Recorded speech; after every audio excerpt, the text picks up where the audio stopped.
Mesdames et messieurs, bonjour et bienvenue à ce point de l'actualité. Et commençons en religion où la 3e convention internationale de l'église ambassade des miracles bat son plein en présence du bishop Ouattara Mohamed Idriss et son épouse Momantania et la participation d'orateurs nationaux et internationaux. Des milliers de fidèles venus de toute la Côte d'Ivoire ont pris d'assaut le palais des sports de Treichville depuis le mardi dernier.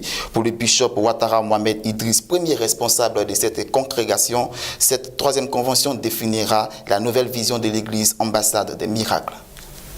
En économie, dans la perspective de renforcer la compétitivité des activités économiques et contribuer durablement à la satisfaction des besoins alimentaires des populations, en apportant une réponse adéquate aux nombreuses contraintes qui limitent la rencontre de l'offre et la demande de produits agricoles dans l'espace sous-régional, les pays membres de l'UEMOA ont convenu de la mise en place d'une bourse régionale des produits vivriers en abrégé BRPV. Ce projet a été validé par les experts sectoriels lors d'un atelier ouvert ce mercredi 8 novembre 2017 à Abidjan. Celui-ci vise la validation et la restitution des recommandations pour l'actualisation de la liste des produits vivriers susceptibles d'être commercialisés avec succès au travers de la BRPV.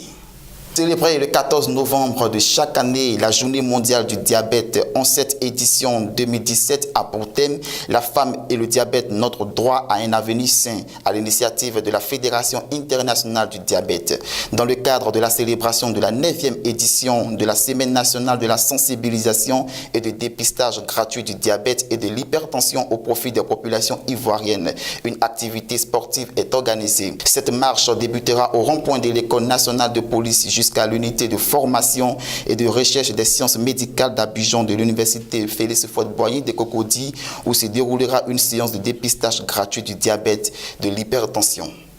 En sport, le ministre ivoirien des Sports et Loisirs, François Albert Amicha, a rencontré les éléphants footballeurs à leur QG. Quoi de plus normal qu'une visite du ministre de tutelle à ses poulains?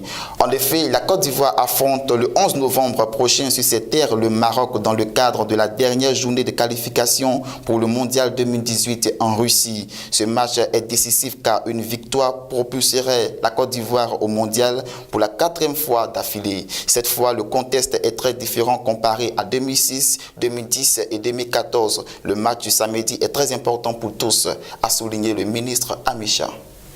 Le procureur de la Cour pénale internationale, en abrégé CPI, a reçu fin octobre l'accord des juges de cette Cour de justice pour ouvrir une enquête sur des crimes qui auraient été commis en Burundi ou par des ressortissants burundais à l'extérieur de leur pays depuis le 26 avril 2015 jusqu'au 26 octobre 2017, a indiqué jeudi 9 novembre le tribunal dans un communiqué. En avril 2016, le procureur de la CPI, Fatou Bensouda, avait lancé un examen préliminaire sur des meurtres, tortures et viols susceptibles de constituer des crimes de guerre au Burundi. Ce pays de la région des Grands Lacs est plongé dans une grave crise depuis que le président Pierre Nkurunziza a annoncé en 2015 sa candidature à un 3e mandat qu'il a obtenu après une élection boycottée par l'opposition. Merci de votre attention. Restez bénis sur la Voix Sainte Télévision. Shalom.